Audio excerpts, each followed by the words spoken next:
ലൈഫിൽ വിരിയുന്ന ചിരികൾക്ക് ഇതാ മറ്റൊരു ദേശീയ അംഗീകാരം കൂടി ചേർക്കപ്പെടുന്നു. സാധാരണക്കാർക്ക് താങ്ങാവുന്ന വിലയിൽ ഇന്ത്യയിലാകമാനം നിർമ്മിക്കുന്ന വീടുകളുടെ ഏറ്റവും മികച്ച മാതൃകയായി കേരളത്തിന്റെ ലൈഫ് പദ്ധതിയെ തെരഞ്ഞെടുത്തിരിക്കുന്നു. രാജ്യത്തെ സുപ്രധാന ആസൂത്രണ വിഭാഗമായ നീതി ആയോഗിന്റെ ബുദ്ധി കേന്ദ്രങ്ങൾ ഇതാ കേരളത്തിലെ സാധാരണക്കാരുടെ അതിജീവന മാതൃകയെ എക്കാലത്തേക്കുമായി അംഗീകരിക്കുന്നു.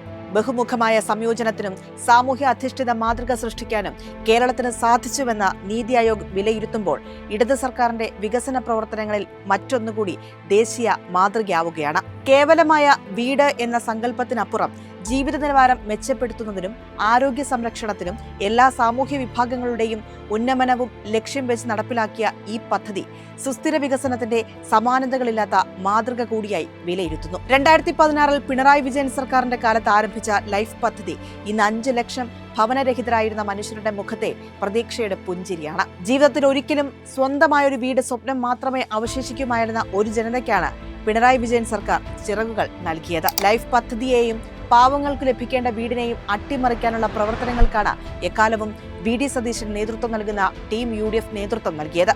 ലൈഫ് പദ്ധതി എങ്ങനെയെങ്കിലും നിർത്തിവെക്കാനാണ് ഈ ടീം ഉത്സാഹം കാണിച്ചത്. ഇതിന്റെ ഏറ്റവും വലിയ തെളിവായി വടക്കാഞ്ചേരിയിൽ ഒരു സ്മാരകമുണ്ട്.